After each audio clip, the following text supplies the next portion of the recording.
บ่ពីសំដីមិនពីរួ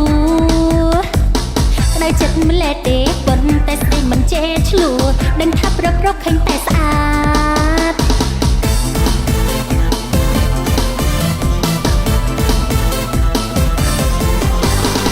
សាច់ខ្ញុំវាខ្មៅបន់ដែលតែខ្លាចខ្មាគេ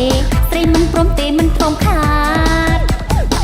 វិធីមួយណាចាត់ការឲ្យខ្ញុំបានស្អាតសូមជួយជម្រាបប្រាប់ស្រីផង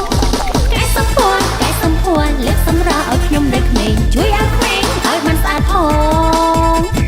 កុំនៅយូរកុំឲ្យយូរមិនមានពេលអាចមកច្រើនដងជួយតែម្ដងចង់សាភ្លាមជួយកែកូនសូត្រអាគមឲ្យមុខខ្ញុំសម្រាប់ខ្ញុំស្រស់ស្អាតគ្មានគេព្រាបជួយកែកូនសូត្រអាគមឲ្យមុខខ្ញុំសម្រាប់ខ្ញុំស្អាតដែលគ្មានជ្រើតែជាងគេ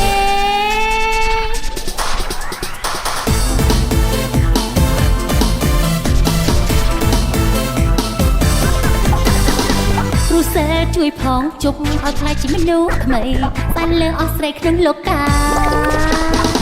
ពេលខ្ញុំបានស្អាតខ្លាចជាបវរកញ្ញាប្រកុំស្មានថាស្នេហ៍ងាយកែសម្ផស្សលើកសម្រាប់ឲ្យខ្ញុំនៅក្មេងជួយឲ្យក្មេងឲ្យបានស្អាតផ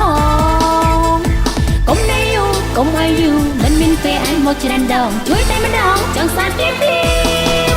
ជួយកែកូន